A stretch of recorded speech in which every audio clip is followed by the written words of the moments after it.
जय श्री हरि। 23वां अध्याय वर्णन आंवला तुलसी जान, पढ़ने लिखने से कमल हो जाता कल्याण। कार्तिक मास अध्याय 23।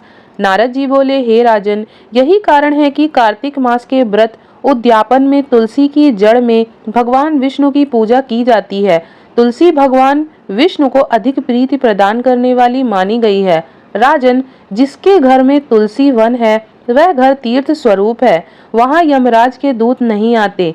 तुलसी का पौधा सदैव सभी पापों का नाश करने वाला तथा अभीष्ट कामनाओं को देने वाला है। जो श्रेष्ठ मनुष्य तुलसी का पौधा लगाते हैं वे यमराज को नहीं देखते। नर्मदा का दर्शन, गंगा का स्नान और तुलसी का संसर्ग, ये तीनों एक समान माने गए हैं। जो तुलसी की मंजरी से संयुक्त होकर प्राण त्याग करता है वह सैकड़ों पापों से युक्त ही क्यों ना हो तो भी यमराज उसकी ओर नहीं देख सकते। तुलसी को छूने से कामिक, वाचिक, मानसिक आदि सभी पाप नष्ट हो जाते हैं।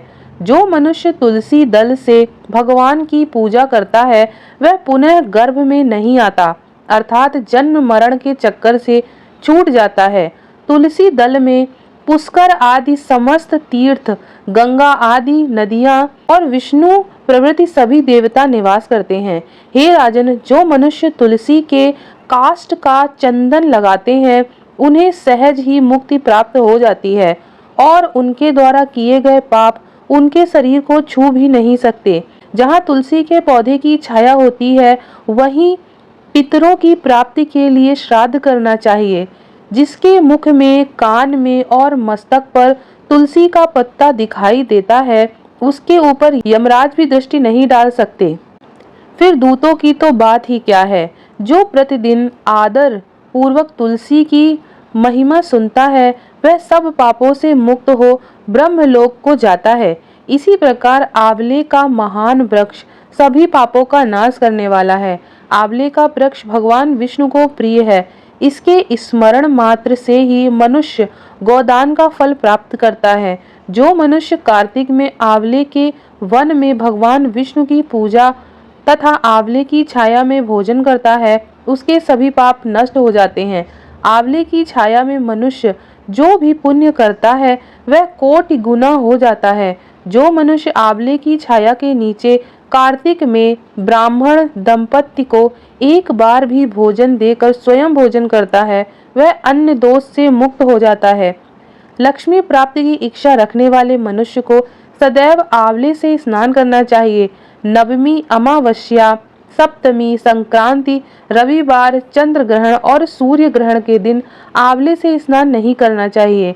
जो मनुष्य आंवले की छाया में बैठकर पिंड दान करता है उसके पितर भगवान विष्णु के प्रसाद से मोक्ष को प्राप्त होते हैं।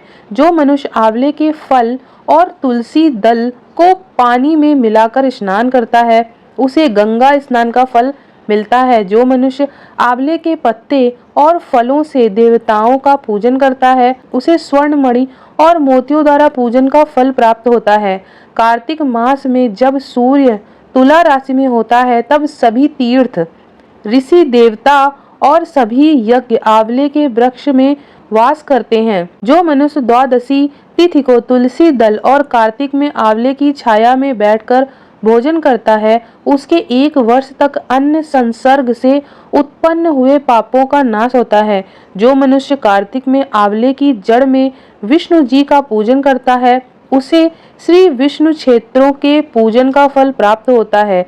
आंवले और तुलसी की महत्ता का वर्णन करने में श्री ब्रह्मा जी भी समर्थ नहीं है। इसीलिए धात्री और तुलसी जी की जन्म कथा सुनने से मनुष्य अपने वंश सहित भक्ति को पाता है। इसी प्रकार कार्तिक मास अध्याय 23 समाप्त होता है।